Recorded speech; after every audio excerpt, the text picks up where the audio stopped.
This Haarfarbentafel hair colour scale consists of 30 variously coloured synthetic hair samples bound to a metal bar in a container made of copper, nickel, zinc alloy. There are 27 hair samples of straight hair and 3 samples of curled hair. In the 19th and 20th centuries, hair scales were key to identifying racial differences and contributed significantly to the creation of racial hierarchies. The Haarfarbentafel was developed around 1907 by Eugen Fischer. He was an associate professor of anatomy and anthropology at the University of Freiburg and represents his attempt to standardise these scales as described in his article The Determination of Human Hair Colours, which was published in 1907, and his name appears on the back of this the tin. From research carried out by UCL MA Museum Studies students in 2012, we believe that this object was made to order by the German manufacturer and was never mass-produced for commercial use. Furthermore, it's the only example of a Fischer Haarfarbentafel owned by a British institution. The object, as well as being rare, is also valued for its historical and symbolic significance. This particular Haarfarbentafel links 3 central figures in the fields of anthropometrics and eugenics. So Francis Galton, Carl Pearson and of course Eugen Fischer.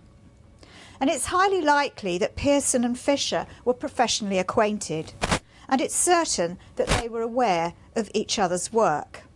The Haarfarbentafel's use at UCL predates its use as a museum object, although it's unclear exactly when it ceased being a scientific object and became a museum object.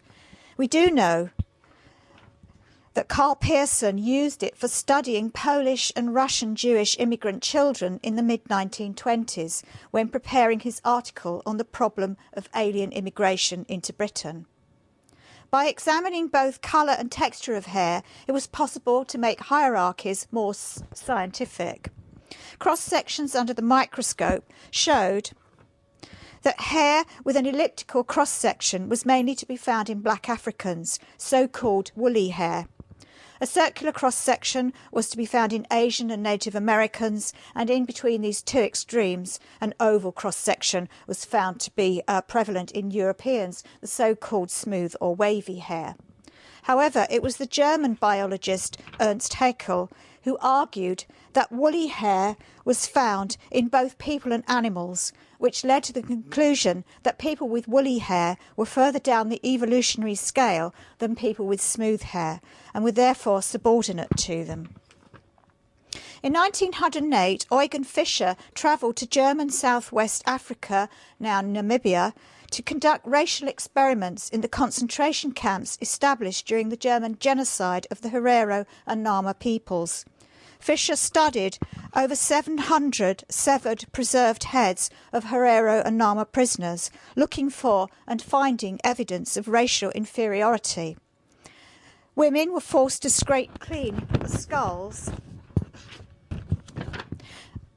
of the dead using shards of broken glass, and German soldiers packed them into wooden crates for export to race scientists, museums and universities in Germany who had advertised for these prized native skulls, and an estimated 3,000 skulls were sent to Germany.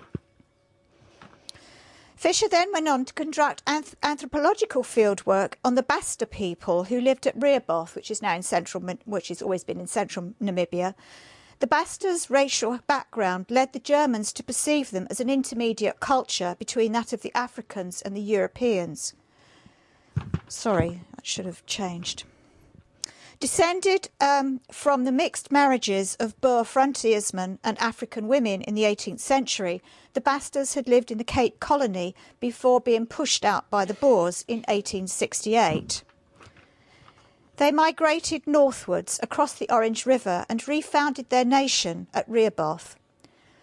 So Fischer was not encountering a subjugated people. Rather, the Bastas had retained their identity throughout the colonial period and were proud of their singular status.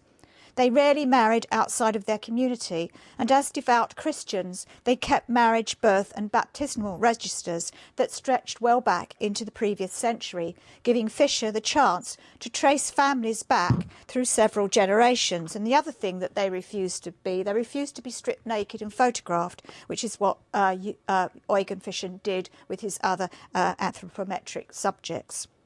Over 2 months in the summer of 1908, Fisher measured and photographed 23 Basta families. Hair colour was one of the measurements he recorded. Using his Haarfarbentafel, he assigned each person the number of the colour on the scale that most closely matched hair colour. Based on these measurements and further physical description, he grouped the Bastas into 3 racially hierarchical groups: the Oi group, the Mit group and the Hot group, or the Good, the Middle and the Hot, which was a diminutive of Hottentot. Fisher argued that the Mendelian law of inheritance held true, but that it was familial traits that displayed themselves in successive generations rather than the expected racial traits. As a result, a new pure race would not result from crossbreeding. He did, however, argue that Hot characteristics showed dominance over U characteristics. This led him to conclude